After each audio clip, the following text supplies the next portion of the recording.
اعوذ باللہ من الشیطان الرجیم، بسم اللہ الرحمن الرحیم۔ معزز ناظرین، السلام علیکم ورحمۃ اللہ وبرکاتہ۔ آپ دیکھ رہے ہیں پروگرام احکام اسلامی، اور پیش خدمت ہے آج کی اس بابرکت حدیث مبارک۔ امام زمانہ اجل اللہ تعالیٰ فرجہ شریف کا ارشاد گرامی ہے کہ اگر تم لوگ ایک دوسرے کے لیے استغفار نہ کرو تو روئے زمین پر ہر شخص ختم ہو جاتا مگر وہ خاص شیعہ جن کا قول اور فعل یکساں ہے۔ ناظرین اکرام، اس طریقے سے ہم روز آپ کو ایک حدیث مبارک بیان کرتے ہیں اور امید کرتے ہیں کہ آپ بھی اس کو اپنا شیوا بنائیں گے۔ پیش خدمت ہے یہ خاص پروگرام، آپ کے پسندیدہ پروگرام۔ آج کا موضوع ہے شرائط عقد، اور اس موضوع پر ڈسکس کرنے کے لیے ہمارے ساتھ موجود ہیں حجت الاسلام والمسلمین علی جناب مولانا مصطفى علی خان ادیب الہندی صاحب۔ السلام علیکم۔ علیکم السلام ورحمۃ اللہ۔ آغا، یہ سوال جو کہ جب بھی عقد ہوتا ہے تو کیا اس سے قبل کچھ شرائط ہوتے ہیں جو ایک دوسرے سے لڑکا اور لڑکی رکھتے ہیں، اور ان کی کتنی معنویت ہے؟ اعوذ باللہ من الشیطان الرجیم، بسم اللہ الرحمن الرحیم، الحمد للہ رب العالمین، وصلی اللہ علی سیدنا محمد وآلہ الطیبین الطاہرین۔ عقد جیسا کہ بیان کیا بھی جا چکا ہے اس سے پہلے، عقد کا مطلب ہے کانٹریکٹ۔ اب آپ عقد نکاح کہیں تو میرج کانٹریکٹ، اسی کے علاوہ عقد بیع یعنی جو خرید و فروش آپس میں کی جاتی ہے۔ اسلام میں شادی عقد ہے، ایک کانٹریکٹ ہے، ایک میوچول کانٹریکٹ ہے، جس میں دونوں پارٹنرز ایک دوسرے کے ساتھ زندگی، ازدواجی زندگی گزارنے کے اوپر تیار ہوتے ہیں اور عقد کے صیغے جاری کر دیے جاتے ہیں۔ عقد میں اپنے آپ میں جو شرط ہے وہ یہ ہے کہ لڑکا اور لڑکی دونوں اس عقد کے لیے راضی ہوں اور اپنے ہوش اور حواس میں یہ کام انجام دے رہے ہوں، کسی طرح سے ان کو فورس نہ کیا گیا ہو، کسی طرح سے ان کو مجبور اس کام کے لیے نہ کیا گیا ہو۔ دوسرا یہ کہ اپنے ہوش و حواس میں اس کام کو انجام دیں۔ عقد کے صیغے صحیح عربی میں جاری کیے جائیں اور قصد انشاء کے ساتھ کیے جائیں، جو کہ علماء کی بحث ہے، یہاں اس کو زیادہ تشریح کرنے کی ضرورت نہیں ہے۔ اور اسی کے ساتھ ساتھ جو آدمی عقد جاری کر رہا ہے وہ خود بالغ اور عاقل ہونا چاہیے تاکہ وہ عقد کو جاری کر سکے۔ البتہ مرد اور عورت اس میں کوئی شرط نہیں ہے، کوئی بھی صیغے پڑھ سکتا ہے، بس صحیح عربی میں معنی اور مفہوم کو جاننے والا شخص ہی اس صیغے کو جاری کر سکتا ہے۔ در ضمن عقد ایک شرط آتی ہے کہ اگر میاں بیوی ایک دوسرے سے کوئی شرط کرنا چاہتے ہیں، خصوصاً زوجہ اگر کوئی شرط کرنا چاہتی ہے اپنے شوہر سے، تو وہ عقد کے ضمن میں کوئی شرط کر سکتی ہے، لیکن بعد میں کوئی شرط نہیں رکھ سکتی ہے۔ مثال کے طور کے اوپر اگر زوجہ یہ شرط کرنا چاہے کہ اس کا شوہر اس کو اس شہر سے باہر نہیں لے جائے گا یا اس کو کبھی باہر زندگی گزارنے پہ مجبور نہیں کرے گا، یہ اگر وہ عقد کے ضمن میں شرط کر دے، یعنی میں آپ سے شادی کر رہی ہوں اس شرط کے ساتھ، تو اگر اس شرط کے ساتھ عقد ہو جائے گا تو پھر اس شوہر کو اجازت نہیں ہے کہ وہ اس زوجہ کو شہر کے باہر لے جائے یا کسی اور جہاں پر رہنے پہ مجبور کرے۔ اسی طرح اور بھی کوئی شرط، مثال کے طور پر خاتون آج کل کی لڑکیاں جیسے پڑھنا چاہتی ہیں، وہ عقد کے ضمن میں شرط کر سکتی ہیں کہ آپ مجھے کبھی پڑھائی سے نہیں روکیں گے۔ اگر اس نے قبول کر لیا تو پھر اس کو پڑھائی سے روکنے سے اگر وہ روکتا ہے تو وہ غیر شرعی اور حرام کام انجام دے گا جو عقد کے سلسلے میں اس نے وعدہ کیا تھا۔ تو ہر وہ شرط جو زوجہ یا شوہر عقد کے ضمن میں ایک دوسرے کے ساتھ رکھتے ہیں، بالکل اسی طرح سے ہم کسی کانٹریکٹ میں رکھتے ہیں، دو پارٹیز ایک کانٹریکٹ تیار کرتی ہیں، ایگریمنٹ تیار ہوتا ہے، پھر ایگریمنٹ میں بہت سے کلاز ہوتے ہیں، یہ سارے کلاز ڈسکس کیے جا سکتے ہیں، بنائے جا سکتے ہیں، لکھے جا سکتے ہیں، چار لوگوں کی موجودگی میں بیان کیے جا سکتے ہیں اور بیان کر دینے چاہیے تاکہ بعد میں کسی طرح کی کوئی پریشانی نہ ہو۔ عام طور سے چونکہ لوگ اس کو واقف نہیں ہیں یا اگر واقف ہے تو اس پہ عمل نہیں کرتے، تو لہٰذا بعد میں پریشانی ہوتی ہے، وَإِلَّا شریعت نے اس کی چھوٹ دی ہے۔ ہاں، ایسی کوئی شرط جو خلاف شریعت ہو وہ جائز نہیں ہے، یا ایسی کوئی شرط جو خود عقد کے خلاف ہو یہ شرط بھی جائز نہیں ہے۔ مثال کے طور پر کوئی اس طرح کی شرط رکھ دی جائے کہ جس کا پھر اس رشتے کا کوئی مقصد ہی نہیں رہ جائے، تو پھر اس عقد کا کوئی فائدہ نہیں ہے اور اس شرط کا بھی کوئی فائدہ نہیں ہے۔ لیکن باقی عام شرطیں پڑھائی کے سلسلے سے، سفر کے سلسلے سے، احترام کے سلسلے سے، مال کے سلسلے سے، کسی بھی طرح کی شرط رکھی جا سکتی ہے، اور اس شرط کو اگر قبول کر لیا جائے تو اس پہ عمل کرنا ضروری ہے۔ اسی کے ساتھ ساتھ مہر کا تعین ہونا بھی ضروری ہے، اگر وہ تعین نہیں ہوا ہے تو پھر بعد میں مسائل ہوں گے، پھر یہ مہر المثل وغیرہ کی بحث آ جاتی ہے، لہذا مہر کا مسئلہ تعین ہونا چاہیے، لڑکی خود اختیار کرے کہ اسی مہر پہ وہ عقد کرے گی، اور بغیر تعین کے پھر عقد پڑھنا صحیح نہیں ہے، اس کو تعین ہونا ضروری ہے۔ اور یہ وہ شرائط ہیں جن میں عقد کیا جا سکتا ہے۔ لڑکی اگر کنواری ہے تو باپ کی اجازت کو بھی اکثر علماء شرط مانتے ہیں، اور اس کی اجازت سے ہی عقد پڑھا جائے کنواری لڑکی کا۔ لیکن اگر لڑکی کنواری نہیں ہے یا باپ اور دادا میں سے کوئی زندہ نہیں ہے تو پھر کسی اور کی اجازت کی ضرورت نہیں ہے، یہ لڑکی خود سے اپنے لیے اجازت دینا اس کے لیے کافی ہے، اور اس کے اوپر عقد بھی صحیح ہے۔ اگر اب یہاں پر جو سماج کی باتیں ہیں، وہاں پر اگر کوئی لڑکی یا اس کے والد یہ شرط رکھتے ہیں کہ میری بیٹی یا وہ خود لڑکی ہے کہ میں تمہارے ماں باپ یا تمہارے والدین کے ساتھ نہیں رہنا چاہتی، الگ رہنا چاہتی، تو کیا یہ شرط بھی اس کے ضمن میں آئے گی؟ ہاں، اگر وہ شرط کر دے کہ میرے لیے الگ گھر رکھا جائے، میں ان کے ساتھ نہیں رہوں گی یا آپ کے خاندان کے ساتھ نہیں رہوں گی، اور لڑکا اس شرط کو قبول کر رہا ہے تو پھر اس شرط پہ عمل کرنا ضروری ہے۔ دیکھیں، شریعت نے کسی طرح سے خاتون کو یا بہو کو، جس کو اپنی زبان میں بہو کہیں، اس بات پر باؤنڈ نہیں کیا ہے کہ وہ آ کر شوہر کے والدین کی خدمت کرے، اس پہ وہ باؤنڈ نہیں ہے۔ لیکن میں نے یہ ایک ایسی چیز ہے جو اخلاقی فریضہ ہے۔ جب آپ کا ہدف شوہرداری ہے کہ اس خاتون کی ذمہ داری شوہرداری ہے، تو ہر وہ عمل جس کے ذریعے سے شوہر کو سکون حاصل ہو اور اس کو اطمینان حاصل ہو اور اس کی خوشی حاصل ہو، وہ اس کو انجام دینا چاہیے۔ لہٰذا شرعاً اس کے اوپر واجب نہیں ہے کہ وہ شوہر کے والدین کی خدمت کرے اور ان کا خیال رکھے، لیکن اخلاقاً اس کا فریضہ ہے۔ لیکن اسی کے ساتھ ساتھ ادھر کو بھی خیال رکھنا چاہیے کہ بہو کے اوپر یہ ذمہ داری نہیں ہے کہ وہ آپ کا خیال رکھے، بہو کا ساس کا خیال رکھے اور سسر کا خیال رکھے۔ لہٰذا اگر وہ خیال رکھ رہی ہے تو یہ اس کا اخلاقی فریضہ اور اس کے اچھے اخلاق اور اچھی تربیت کی علامت ہے۔ لہٰذا اس پہ زبردستی کرنا، اس پہ چار کام تھوپنا، اس پہ وہ کام کہنا جو اس کی ذمہ داری نہیں ہے، یہ کہہ کے کہ کرنا چاہیے وہ بہو کی ذمہ داری ہوتی نہیں، بہو کی ذمہ داری نہیں ہوتی ہے، شرعاً اس کی کوئی ذمہ داری نہیں ہے۔ ہاں، اخلاقاً اگر وہ کر رہی ہے تو اس کا بھی خیال رکھیں، اور دونوں مل کر ایک اچھے گھر کو تشکیل دے سکتے ہیں۔ یہ باہمی انڈرسٹینڈنگ سے ہی ہو سکتا ہے، ایک دوسرے کو سمجھ کر، ایک دوسرے کی رعایت کے ساتھ ہی ہو سکتا ہے۔ ہاں، ہم ان سب مسائل میں ہم صرف واجب اور صرف حرام سے زندگی نہیں گزار پائیں گے۔ ازدواجی زندگی ایک ایسی زندگی ہے کہ ہم صرف تمہارا حق کیا ہے اور میرا حق کیا ہے اور میرا وظیفہ کیا ہے اور تمہارا وظیفہ کیا ہے اور واجب کیا ہے اور حرام کیا ہے، اس بیس کے اوپر شاید ازدواجی زندگی گزارنا تھوڑا سا مشکل ہو جائے گا۔ ازدواجی زندگی جو ہے وہ اخلاق کے قرینے پہ چلتی ہے، ازدواجی زندگی جو ہے وہ ایک دوسرے کے ساتھ رعایت پر چلتی ہے، ازدواجی زندگی جو ایک دوسرے کے ساتھ سازگاری پر چلتی ہے۔ ایک اچھے ماحول میں اگر ایک دوسرے کو انڈرسٹینڈ کر کے سارے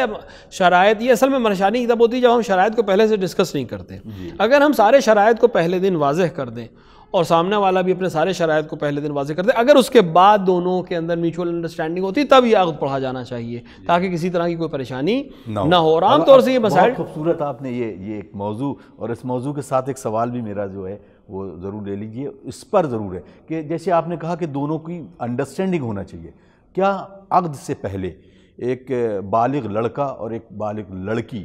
آپس میں بیٹھ کے گفتگو کر سکتے ہیں؟ اس کو شریعت نے کیا اجازت دی ہے؟ بالکل اجازت ہے، صرف چونکہ ابھی وہ ایک دوسرے کے لیے جائز نہیں ہیں، حلال نہیں ہوئے ہیں، لہٰذا جو حجاب ہے وہ اپنی طرح سے پوری طرح سے حجاب اسلامی بالکل رعایت ہونا چاہیے، لیکن ایک دوسرے سے بات کرنے میں اور ایک دوسرے کے مسائل کو سمجھنے میں، ایک دوسرے کے شرائط کو جاننے میں کوئی حرج نہیں ہے۔ شریعت نے اس کی اجازت بالکل دی، اور یہ ہونا بھی چاہیے۔ اگر یہ نہیں ہوگا تو بعد میں بہت سے پریشانیاں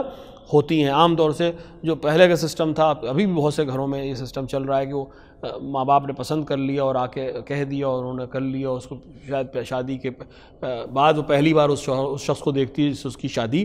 ہوئی ہے، اور اس کے بعد اس کے اخلاق کو سمجھتی ہے، اور بہت ممکن ہے کہ اس کی وجہ سے پریشانی میں مبتلا ہو۔ لہٰذا پہلے سے اگر وہ ملنا چاہیں اور بات کرنا چاہیں تو جو حجاب اسلامی ہے اس کی رعایت کے ساتھ اس بات چیت پہ کوئی حرج نہیں ہے، تاکہ جس کے ساتھ زندگی گزارنی ہے اس کو سمجھ سکیں، اپنے شرائط اس کے سامنے بیان کر سکیں، اس کے شرائط سن سکیں، اور پھر اگر آپس میں انڈرسٹینڈنگ بنتی ہے تبھی اس عقد کو جاری کیا جائے، وإلا بعد میں پریشانی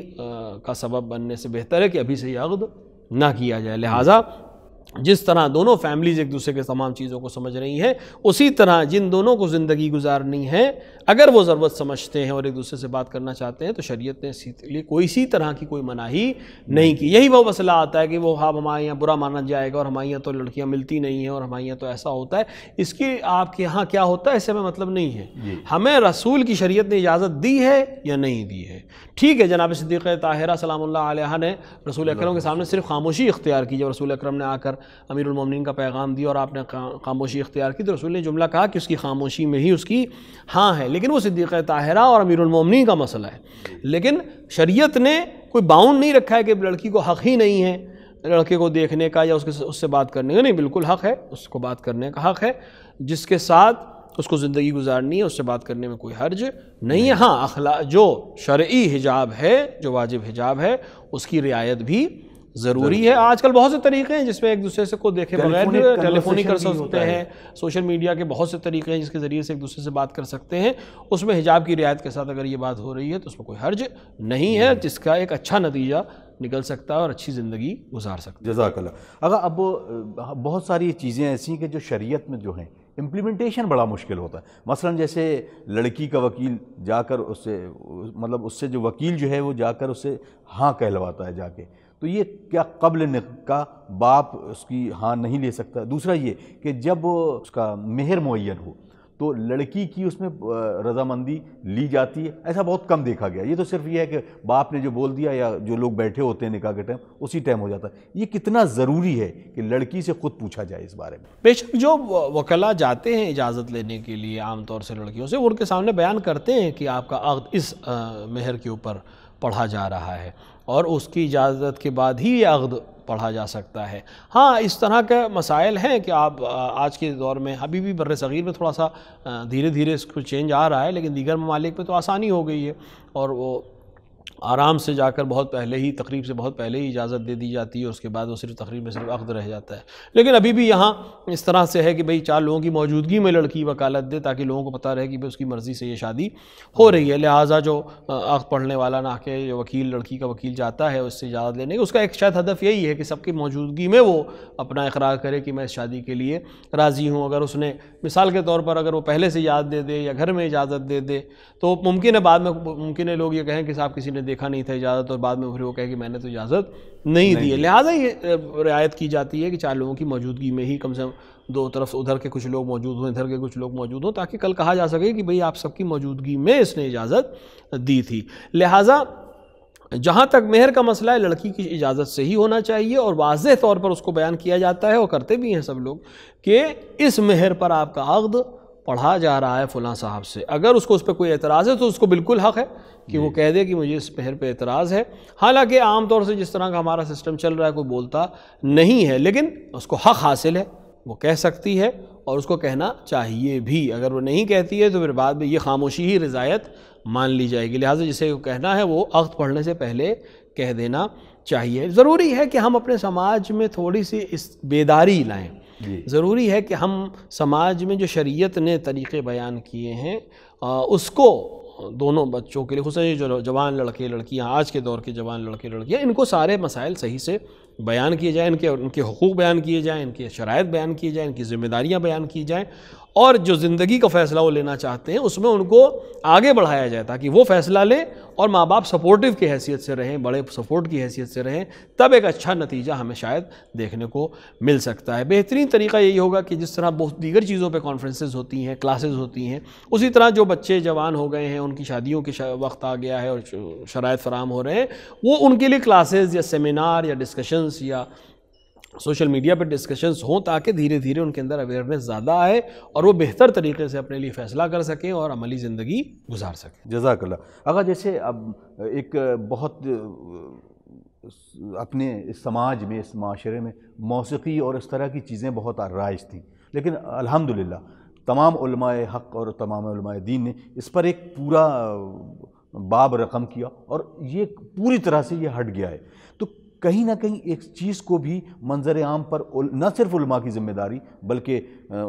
جو عام پبلک کی ذمہ داری بھی ہے کہ عقد کو آسان کیسے بنایا جائے، اس پر آپ کا ایک میسج ضرور چاہیں گے۔ عرض ہو کہ جس طرح سے آپ نے اشارہ کیا مجھے اچھی طرح سے یاد ہے والد ماجد کی زندگی میں یہ علماء نے آپس میں فیصلہ کیا کہ جس شادی میں اس طرح کی کوئی غنا یا موسیقی کی چیز ہوگی اس میں وہ عقد پڑھنے نہیں جائیں گے، اور بہت سے سخت مقابلہ کیا علماء نے، جس کے نتیجے میں تقریباً یہ چیز اب ختم ہو گئی اور ہمیں اس طرح کی کوئی شکایت سننے میں نہیں آتی ہے، عام طور سے اس طرح کی کوئی پریشانی نہیں ہوتی، اور الحمدللہ یہ شیطانی چیز ہمارے سماج سے شادی بیاہ کی حد تک تو بہرحال ختم ہو گئی ہے۔ اسی طرح اگر ہم علماء اور دانشور اور ساتھ ساتھ ہمارے جوان یہ پیچھے اپنے آپ کو نہ سمجھیں، یہ الگ اپنے آپ کو نہ سمجھیں، کیونکہ انہی کے بارے میں فیصلہ کیا جا رہا ہے، انہی کے سلسلے میں بات کی جا رہی ہے، یہ آگے بڑھیں، چاہے وہ محلے کی کمیٹی کے تھرو ہو، انجمنوں کے تھرو ہو۔ ان بر صغیر میں انجمنیں ماشاءاللہ انجمنائے ماتمی ہیں جن کی وجہ سے سب آرگنائزڈ ہیں، اگر ان انجمنوں کو اور بہتر ہم یوٹیلائز کریں تو بہت اچھا ہو سکتا ہے، کیونکہ انجمنیں عام طور سے صرف ماتم اور مجلس تک رہ جاتی ہیں، لیکن اگر یہ اپنے محلے میں اس طرح کے معاملات میں بھی دخل دینا شروع کریں اور کلاس لگائیں یا علماء کو دعوت دیں، وہ آئیں اور اس طرح کے ممبرز کے ذریعے سے یہ بات پہنچائیں تو شاید ایک بہتر نتیجہ ہمیں مل سکے۔ ضروری ہے کہ انڈرسٹینڈنگ بنے، اور جس طرح سے بھی ایک دوسرے تک یہ میسج پہنچا سکتے ہوں، چاہے وہ کلاس کے تھرو ہو، چاہے وہ اس طرح کے پروگرامز کے تھرو ہو، چاہے وہ سوشل میڈیا کے تھرو ہو، کانفرنسز کے تھرو ہو، لیکن ضروری ہے کہ عملی ہو، صرف تھیوریٹیکل نہ رہے بلکہ عملی ہو، اور اس میں جوانوں کو شامل کیا جائے، وہ لوگ جن کے بچے جوان ہو گئے ان کو شامل کیا جائے، علماء کو شامل کیا جائے، اور جو سماج کے پڑھے لکھے افراد ہیں، دانشور افراد ہیں، سماج میں کام کرنے کے لیے جو عام طور سے آگے رہتے ہیں، وہ سب مل کر اگر ایک اچھا پلیٹ فارم بنائیں اور اس طرح کی گفتگو اور اس طرح کی سیمینارز آرگنائز کریں تو شاید ایک زیادہ بہتر نتیجہ نکل سکتا ہے۔ جزاک اللہ۔ اگر سوال آیا ہے کہ اگر لڑکا اور لڑکی دونوں بول اور سن نہیں سکتے تو ان کے آپس میں عقد کس طرح سے کیا جائے؟ اگر بول اور سن نہیں سکتے تو جس طرح زبان سے بھی وہ سمجھ سکتے ہو، یعنی اشارے کی زبان سمجھتے ہوں یا متوجہ کسی طرح بھی، اگر وہ اپنا موقف جس طرح دیگر کاموں کے لیے وہ اشارہ کرتے ہوں یا جو بھی کہتے ہیں یا لکھتے ہوں، جس طرح سے بھی وہ اپنی رضایت کو پہنچا سکتے ہیں اپنے وکلاء تک کہ جو صیغے جاری کریں گے، تو ان کا اشارہ یا ان کا لکھ دینا یا ان کا اشارہ کر دینا یا سر ہلا دینا، جو بھی ان کا طریقہ ہو اپنی رضایت کو شو کرنے کا، وہ اگر شو کر دیں تو عقد پڑھ سکتا ہے اور وہ عقد صحیح ہے۔ اگر کیا ایک سوال اور ہے کہ کیا ٹیلی فون پہ یا سوشل میڈیا پلیٹ فارم پر کوئی نکاح ہو سکتا ہے کہ اگر لڑکی کسی مختلف ملک میں رہ رہی ہے اور لڑکا دوسرے ملک میں رہ رہا ہے تو کیا یہ ٹیلی فون پہ یا اور سوشل میڈیا کے پلیٹ فارم کے ذریعے سے عقد کیا جا سکتا ہے؟ بالکل،